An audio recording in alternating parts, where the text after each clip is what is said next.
రేవంత్ రెడ్డి గారు మాటల ముఖ్యమంత్రి కాదు, మూటల ముఖ్యమంత్రి అని మళ్ళొకసారి తేలిపోయింది దీంతో. ఎందుకంటే మూటలు మోసే పీసీసీ అధ్యక్ష పదవి తెచ్చుకున్నారని వెంకటరెడ్డి గారు చెప్పారు. ఇప్పుడు మూటలు మోసే పదవి కాపాడుకుంటున్నారు అని దేశమంతా తెలుసు.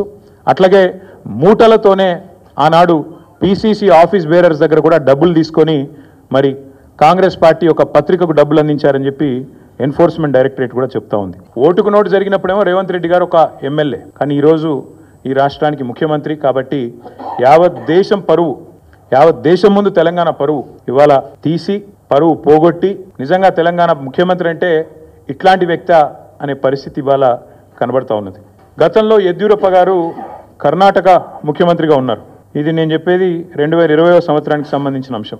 ఇది కాంగ్రెస్ పార్టీ యొక్క స్టేట్మెంట్. ఆ రోజు కాంగ్రెస్ పార్టీ ఆనాడు యడ్యూరప్ప గారు ముఖ్యమంత్రిగా కర్ణాటకలో ఉన్నప్పుడు మరి హౌసింగ్ స్కామ్లో ఈయన పాత్ర ఉంది అని వార్తలు వస్తే ఆ రోజు అక్కడి కాంగ్రెస్ నాయకులు చేసిన డిమాండ్ ఏంది అంటే మరి వెంటనే యడ్యూరప్ప గారు నిష్పక్షపాతంగా విచారణ జరగాలి అంటే రాజీనామా చేయాల్సిందే, ఇట్లాంటి వ్యక్తి ముఖ్యమంత్రిగా ఉంటే విచారణ ఎట్లా జరుగుతుంది అని చెప్పి ఆ రోజు అక్కడి కాంగ్రెస్ పార్టీ అధ్యక్షులు, ప్రదేశ్ కాంగ్రెస్ కమిటీ అధ్యక్షులు కర్ణాటకలో చేసిన డిమాండ్.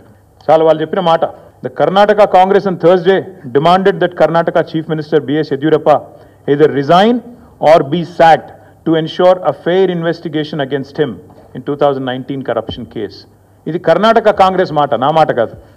ఒక విచారణ ఎదుర్కోవాల్సి వస్తే ముఖ్యమంత్రి గారు ఈదర్ ఈ షుడ్ రిజైన్ వాలంటరీలీ, స్వచ్ఛందంగా తప్పుకోవాలి, లేదా ఆయనను అర్జెంటుగా తొలగిస్తేనే నిష్పక్షపాతమైన ఎంక్వైరీ జరుగుతుంది అనే మాట వారు చెప్పిన మాట.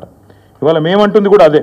4 కోట్ల ప్రజల ముందు ఇవాళ ఆ ప్రజలకు నాయకత్వం వహించే నాయకుడిగా అక్కడ కూర్చున్న వ్యక్తికి తప్పకుండా నిజాయితీ ఉంటే, నైతికత ఉంటే వెంటనే అయితే రేవంత్ రెడ్డి గారు స్వచ్ఛందంగా తప్పుకోవాలి, లేదా కాంగ్రెస్ పార్టీ పెద్దలు స్పందించి తప్పకుండా వెంటనే వారిని రాజీనామా చేయించి నిష్పక్షపాతంగా విచారణ జరగడానికి సహకరించాలని మేము కూడా డిమాండ్ చేస్తూ ఉన్నాం. ఒక్క ఇటుక పేర్చకుండా, ఒక్క కొత్త ప్రాజెక్టు కట్టకుండా, ఒక్క సంక్షేమ పథకం అమలు చేయకుండా, ఒక్క గ్యారంటీ ఇచ్చిన ఒక్క గ్యారంటీ అమలు చేయకుండా తెలంగాణలో 1,80,000 కోట్ల అప్పు, ఆ డబ్బులు ఎక్కడ పోతున్నాయో ఇప్పుడన్నా మరి తెలంగాణ ప్రజలకు అర్థమవుతుందని నేను అనుకుంటా ఉన్నా.